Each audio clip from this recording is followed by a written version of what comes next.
Assalamualaikum warahmatullahi wabarakatuh. Bismillahirrahmanirrahim. Allahu Akbar, Allahu Akbar, Allahu Akbar. La ilaha illallah, huwallahu akbar. Allahu Akbar, walillahil ham. Allah Maha Besar, Allah Maha Besar, Allah Maha Besar. Tiada Tuhan selain Allah. Allah Maha Besar, Maha Besar, dan segala puji bagi Allah. Para sahabat semua, kalimat takbir ini yang akan memenuhi seluruh dunia untuk umat-umat Islam dalam menyambut 1 Syawal. Kalimat takbir Allahu Akbar adalah bentuk pengingat diri agar kembali kepada yang Maha Besar, yakni Allah Subhanahu wa Ta'ala. Dengan mengingat kebesarannya serta keperkasaannya, sudah semestinya kita malu jika kalimat tersebut, kalimat takbir yang besar itu, justru kita pakai sebagai perhiasan nafsu. Lihatlah matahari pagi yang keluar dengan sinarnya. Bahkan pada saat itu tiada satupun daun yang bergoyang, seolah-olah ikut tunduk pada kebesarannya di hari yang fitri itu. Sementara itu pada umumnya di dalam mengumandangkan takbir dibagi menjadi 2 bagian, yaitu takbir marsyal dan takbir muqayyad. Takbir marsyal yaitu takbir yang pada saat membacanya tidak terikat oleh waktu, sehingga dianjurkan untuk dibaca sepanjang malam. Takbir ini bisa dibaca pada malam Idul Fitri dan Idul Adha. Yang kedua adalah takbir muqayyad atau takbir yang terbatas oleh waktu.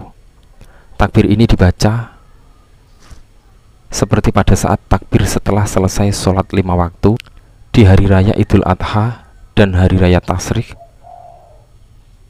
tanggal 11, 12, dan 13 Zulhijjah. Lalu bagaimanakah dengan hakikat takbir di dalam diri?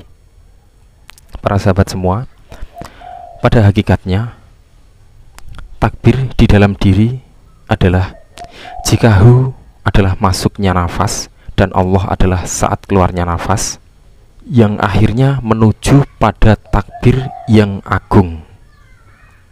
Letak dari akbar ada pada hu yang menerima sebagai nafas atau jiwa.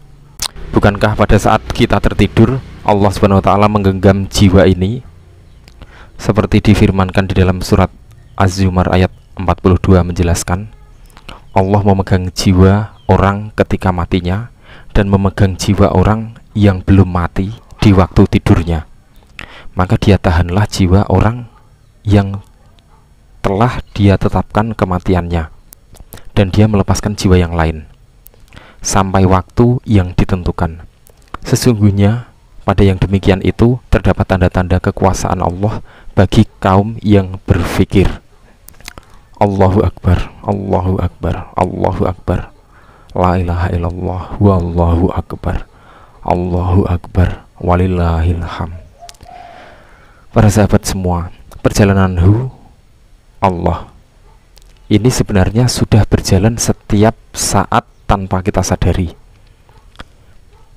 Dan disinilah kita harus menimbulkan kesadaran tersebut, sehingga batang tubuh ini menyadari akan terhubungnya dengan tubuh yang gaib, nafas kita ini, sehingga kita sadar di segenap otak kita, sadar di segenap akal, serta sadar di segenap pikiran kita. Pada hakikatnya ibadah tersebut selalu berjalan, sehingga dengan pemahaman yang benar kita bisa tahu betul bagaimana cara mengibadahkan nafas ini sesuai dengan tuntunan zat Allah, sesuai dengan tuntunan sifat Allah, sesuai dengan tuntunan asma Allah, sesuai tuntunan zahir Allah, af'al yang nyata dalam hakikat Rasul Allah. Kemudian di sini ada 4 fase di dalam bertakbir hakikat diri. Allahu Akbar, kumandangkanlah di dalam lisan, kumandangkanlah di hati, hingga meresap ke segenap ruang akal dan pikiran kita. Kemudian yang kedua adalah yakini itu, bahwa dengan meyakini takbir tersebut, maka sadarilah bahwa alam semesta dan seisinya ini tiada artinya. Tiada artinya. Kemudian yang kedua adalah yakini itu, bahwa dengan meyakini takbir tersebut, sadarilah bahwa alam semesta dan seisinya ini sesungguhnya tiada artinya, dan yang ada hanyalah Allah Subhanahu wa Ta'ala. Kemudian yang ketiga adalah takbir dengan kesadaran, dengan menyadari bahwa kehidupan akan selalu tetap ada pada jalurnya. Semua akan berjalan sesuai dengan rencana Tuhan, dan tiada akan bisa saling mendahului, dan akhirnya takdir dan rencana akan beredar sesuai garis edarnya. Kemudian yang terakhir adalah takbir di dalam Sang Aku. Takbir ini tiada lagi tersirat oleh kata-kata, dan yang ada hanyalah kenyataan yang tak terbantahkan. Dan disitulah yang tahu, dan disitu yang tahu hanya Sang Aku, dan tiada lain selain zat, sifat, perbuatan, dan asmaku, asma Allah. Para sahabat semua, semoga dengan memahami akan hakikat takdir dalam diri ini mampu menambah iman kita kepada Allah Subhanahu wa Ta'ala, mampu menjadikan keyakinan yang nyata dalam kehidupan kita. Sebuah kenyataan dari yakin tersebut adalah sebuah perubahan akhlak setelah mengetahui kebesaran Allah Subhanahu wa Ta'ala yang selalu memenuhi dan meliputi jiwa dan raga kita ini. Para sahabat semua, perlu kita ulang bahwa semua yang sudah diciptakan Allah Subhanahu wa Ta'ala, baik yang lahir maupun yang batin, semua, seluruh alam semesta, dunia, planet-planet, galaksi, dan semuanya yang ada, hanya baru 1% yang diciptakan Allah Subhanahu wa Ta'ala untuk kita nikmati, dan yang 99% lainnya adalah masih di alam batin. Wallahu a'lam bishawab. Wassalamualaikum warahmatullahi wabarakatuh.